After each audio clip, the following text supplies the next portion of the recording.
to think? I'm telling you what I know. And I know President Trump. You've got to see this video. Dana White gives one of the best speeches of the Republican convention, but I'm not kidding. He licks his lips.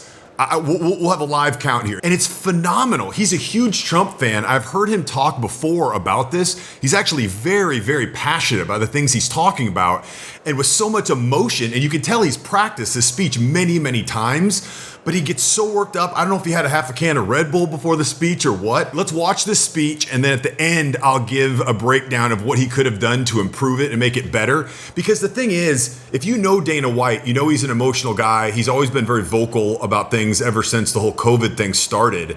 And if you don't know who he is, this could be distracting enough that it would take away from the power, a lot of the power of the speech. Now, if you know who he is, or if you're a huge Trump fan, it doesn't matter because you're so about the message. But I'm always looking how you can improve it. But let's watch this. Let's take account of the lip licking, and I'll tell you what he could have done better. And I'm not telling you what to think.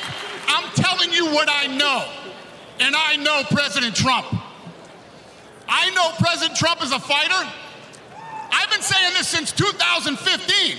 Now look at what's happened over the last 10 years. We have all seen it with our own eyes. I'm in the tough guy business, and this man is the toughest, most resilient human being that I've ever met in my life. His delivery is good too. He's got a nice cadence. He waits for the audience, but doesn't stop too long. The higher the stakes, the harder he fights, and this guy never, ever gives up. So what's at stake here? The answer is in President Trump's text, and I quote, "A fight for our country." And you know what I think it could be part of it is a lot of times people, when they have dry mouth, when you get nervous and you're going to speech, this is a huge speech, they realize that sometimes their lips can get kind of white and chalky when the spit kind of dries around it. And so maybe he has a propensity to do that. And so just like at the beginning of the speech, he's like, all right, just don't let the spit dry the lips. And so he kind of loses track, and he just thinks that he's checking it every now and again, but the emotions are getting to him. That could be part of it. Why else would he put himself through everything he's dealt with just to get back here? We all know he doesn't need this. This guy's got a great life. He has a beautiful family, and he has achieved everything that you could possibly achieve in life.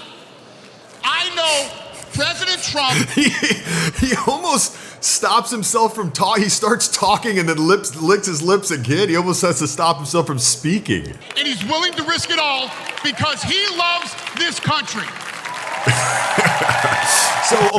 So what could have he done, right? I think anyone, no matter what side you're on, would say that was a good speech. You can tell that that's not something that someone is like, come on, get up there and say this. Like, he means that for sure. But what he could have done is actually prepare psychologically. I read a book about Michael Phelps back when he used to win all the Olympic swimming events. And his coach had this thing, and a lot of high performance coaches have this thing where they want you to actually visualize the entire event, from waking up, going to the swimming pool, getting ready, putting on your goggles, the warm-ups, the things you do. And in doing so, not like a passive thing, they want you to actually get in the emotional state that you're doing. So if White would have done that beforehand and got himself all worked up, obviously you're never going to be able to emulate a view like this where you've got thousands of people and millions of people watching you on TV. But get yourself worked up like that, and he is going to register at that point. Oh no, a lot of times I get dried spit on my lips. I'm going to have to check that. How am I going to do that? I got to be sure I don't lick. Or if he would have recorded himself beforehand, he would have seen, oh man, I thought that was just checking to be careful every 30 seconds or every 60 seconds, but I'm actually doing it mid-sentence, and it's very disruptive to the speech. So if you ever have a speech to give or a talk to give, or even say you're just presenting an important meeting at your business in front of 10 people, but it actually means something, I'd encourage you. It may sound a little bit like it's a little bit overkill, but it's really not. Because when you can go in there with a rock solid confidence, people really sense that, and being prepared is a way to do it. And what does it take? 5 minutes? Just close your eyes beforehand, visualize going in there, visualize everyone being there. How is it going to feel? And then record yourself. Just use your webcam if you want to. Better if you're standing up, if you're going to be standing up. Record yourself and then watch it. And I guarantee there's going to be a few ticks that you can improve. Doing this little 15-minute walkthrough is a huge thing. And the other thing I wanted to point out is, do you hear Dana White's tone of voice? He's not licking his chops.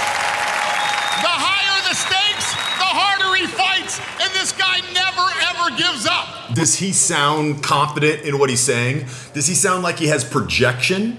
Of everybody who spoke at the convention, if you were to take away their mics, he is the one who would be able to project the furthest that people would be able to hear. And it's not just because he has some great natural voice. He's learned to project his voice. He's been yelling over fight fans for 20 years at this point. But that's something that's very learned. And that's something that I coach and help a lot of people, specifically men, with. I've helped women, as a matter of fact, as well, but mostly men, because it has such a powerful impact on the way that you're perceived at the workplace, in dating, around other men. Do they look at you as a leader? Does this guy sound like he's a leader? I guarantee if you took 30% off his vocal power, he wouldn't be perceived quite as much as a leader. And so I've got a video. I'll put a link below here if you want to improve the power of your voice. If you ever feel like you have a voice that could be a little bit stronger, I could help you out with. Talk to you soon.